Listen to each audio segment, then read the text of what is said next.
India गठबंधन की कल यानी 6 दिसंबर की प्रस्तावित बैठक टल गई है। सूत्रों की माने तो शायद इसकी वजह कई नेताओं का बैठक में न आना माना जा रहा है। ममता बनर्जी, सीएम नीतीश कुमार और सपा प्रमुख अखिलेश यादव ने इंडिया गठबंधन की कल होने वाली बैठक में आने से इनकार कर दिया था। कहा यह जा रहा था कि ये नेता अपने प्रतिनिधियों को बैठक में भेज सकते हैं, लेकिन अब ये बैठक ही टल गई है। इंडिया अलायंस की पिछली और तीसरी बैठक मुंबई में 31 अगस्त से 1 सितंबर को हुई थी। मीटिंग में अलायंस ने 5 कमेटियों का गठन किया था। इनमें campaign committee, coordination strategy committee, media, social media और रिसर्च कमेटी शामिल हैं। इस बैठक में 28 विपक्षी दलों ने 5 राज्यों में हो चुके चुनाव की रणनीति तैयार की थी।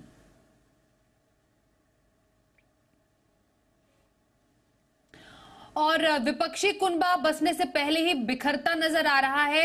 अंजलि हमारे साथ, हमारी सहयोगी है। अंजलि, इंडिया अलायंस की बैठक पर आपसे जानकारी लेना चाहेंगे। बैठक होने वाली थी 6 दिसंबर को, लेकिन उसको टाल दिया गया।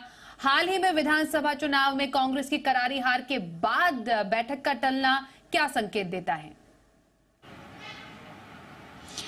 जी देखिए, जहां तक बात करें कल होने वाली जो बैठक थी, तो अभी इसमें कांग्रेस की ओर से ये स्पष्ट किया गया है कि कल एक बैठक जरूर होगी, लेकिन उसमें सभी जो घटक दल हैं इंडिया अलायंस के, उनके पार्लियामेंट्री फ्लोर लीडर्स होंगे। तो एक तरह से ये पार्लियामेंट्री फ्लोर लीडर्स की कोऑर्डिनेशन बैठक होगी, लेकिन जो इंडिया ब्लॉक के मुख्य लीडर्स हैं उनकी बैठक को टाल दिया गया है, जो कि अब दिसंबर के तीसरे हफ्ते में होगी, ये ऐसा बताया जा रहा है। जिसके पीछे वजह दी गई है चूंकि ममता बनर्जी का अपना एक निजी कार्यक्रम पहले से तय था।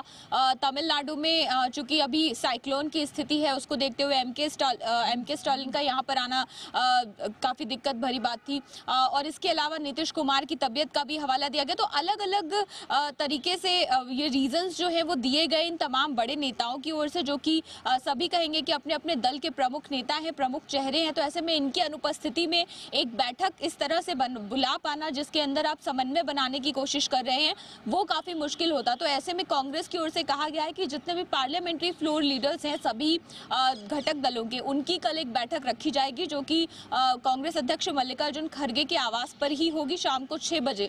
लेकिन जो मुख्य बैठक होगी उसको पोस्टपोन किया गया है। अब इसको अगर आप देखें कि किस तरह से नतीजे आने के बाद सभी घटक दलों की बैठक एक बार फिर से बुलाई गई थी, और जितने भी बड़े दल हैं उनके नेता एक एक करके इसको नकार रहे थे, तो सवाल ये जरूर खड़े हो रहे थे, क्योंकि पीछे हमने देखा कि किस तरह चुनाव के दौरान भी इस तरह के विरोधाभासी बयान आए हैं, जहां पर अखिलेश यादव कुछ कहते हैं तो उनके विरोध में आकर कमलनाथ जिस तरह की टिप्पणी करते हैं। तो इन चीजों को देखते हुए ये जरूर बीजेपी जो है जरूर इस चीज को लेकर हमला कर रही थी कि आपस में ही एकता या एकजुटता नहीं है इनके अंदर।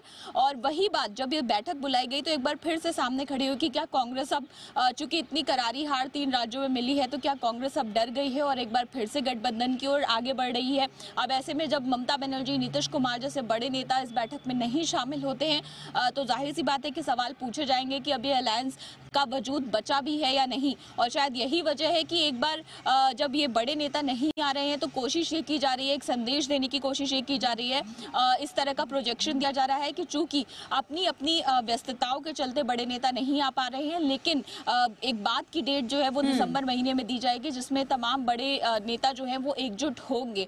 तो अब देखना होगा कि इस पूरे जो अलायंस है इसका आखिर भविष्य क्या हो पाता है। जी